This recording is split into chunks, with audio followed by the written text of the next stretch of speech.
Chapter 13. Why Humanism is Socialistic. How we define sin will determine the kind of people we are and the kind of society we create. The Bible gives us a relatively short catalogue of sins. The summation thereof is in the Ten Commandments, and the details appear in various parts of a modestly sized book, the Bible. The federal government defines sin by means of a large library of laws, to which almost countless volumes are added annually. It is not Christianity which is a sin-ridden religion. It is humanism, and especially statist humanism. Let us review some of the kinds of things humanistic man calls sin. It's a sin, someone has said, if you don't get the best possible education or provide the best possible education to every child in the world, every youth and every adult. It's a sin not to do the best for your personal appearance, spend whatever is necessary for a good front because, quote, you deserve it, end quote. It's a sin not to be nice to everyone, even at the sacrifice of truth. It's a sin to be authoritarian about anything other than human rights. However, many hold it to be a sin to overeat or to eat junk food. Now, as an advocate of a biblical diet and as one who avoids junk food, I can agree that a sound diet is a wise course, but is junk food really a sin?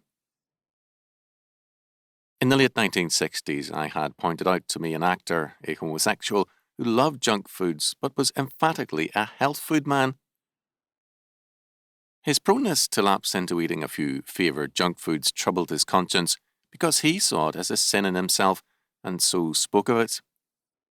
He was indignant at any suggestion that homosexuality might be a sin, however. The point should begin to be clear by now. We are prone to identify sin in terms of our own standards and what it does to us, not in terms of God's law. Scripture, however, tells us plainly that, quote, sin is the transgression of the law, 1 John 3:4. God's law is eternal. It is also unchanging, so that we do not face a new definition of sin every time we turn around. In 1920, racial integration was a sin to most humanists, a great evil. In 1950, racial segregation was the evil. Both positions are false. Thus, we know where we stand morally as we face God and what is required of us. With man, things are very different. This week, our Foundation office received a notice going to all kinds of institutions, instituting a totally new regulation with a very severe penalty for failure to comply. Of the making of man's laws and of new sins, there is no end. We have become a law-ridden world with an ever-increasing catalogue of sins. Obeying God's law is the way of holiness. Obeying man's law is supposedly the way to self-realization. In reality, because there are no limits on man's law, there is nothing but suppression for man under humanistic law.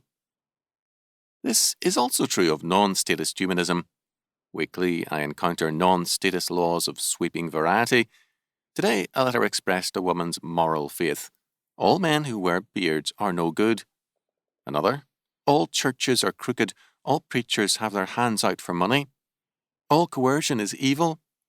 All appeals beyond man to the supernatural are evil, and so on and on. When men begin to make laws and to issue moral pronouncements, God's law looks very modest indeed. Moreover, humanistic law changes no man.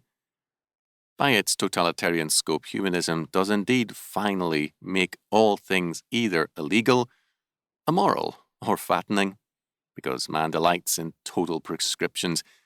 It is an aspect of his game of playing God. One of the results of all this is that men go on sinning, but with a guilty conscience. It is said of Sweden that socialism has not abated the drunkenness thereof. It has only robbed drinking of its pleasures. As one junk food addict observed, I begin eating junk food because I like it, and then I overeat because I feel guilty and want the comfort of the food. Moreover, because of its self-absorption, humanists are given to dissecting and analysing everything, including pleasure. If you laugh at any kind of humour, it is because you have latent hostilities. It becomes dangerous to laugh. A woman, a militant liberal, turned savagely on a friend for making her laugh over a story which she decided was illiberal. In brief, socialism is a product of humanism because humanism claims the right to legislate at will and thereby to define sin at will. Because humanism extends its concern in legislation to every area of life and thought, it classifies more and more areas of human activity as sin. In economics, it becomes a sin to succeed or to fail, to compete or to prevent competition. It becomes a sin to use our possessions under God. We must use them only at the state's will, if the state lets us keep them. The Bible is a closed book. No new laws can be added to it. It is fixed and permanent. Humanistic law, statist or anarchistic, is an open book totally subject to revision at the will of man. Anarchists have, for example, defined the coercion of the individual as the only sin, and they have also justified violence to gain their ends. The limits are variable in terms of their will, and thus there are no limits. There is no freedom for man apart from a closed law book. Where men can inflate the body of law, they can inflate anything. Economic inflation thus has moral roots. If man can make law, why not money? If man can redefine sin and lawlessness, why not economic laws? Moreover, wherever and whenever man abandons God's law in favour of man's law, they have, among other things, opened the door to inflation. Instead of God's unchanging word, "Thus saith the Lord," we have man's arrogant fiat, "Because I say so," or "It's the law," of the state.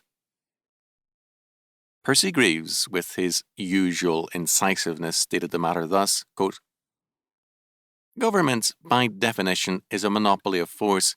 It represents the combined strength of the community in suppressing those things which the community opposes. In the long run, the government must always be popular. There is no such thing in the long run as an unpopular government. In the long run, we get the governments we deserve.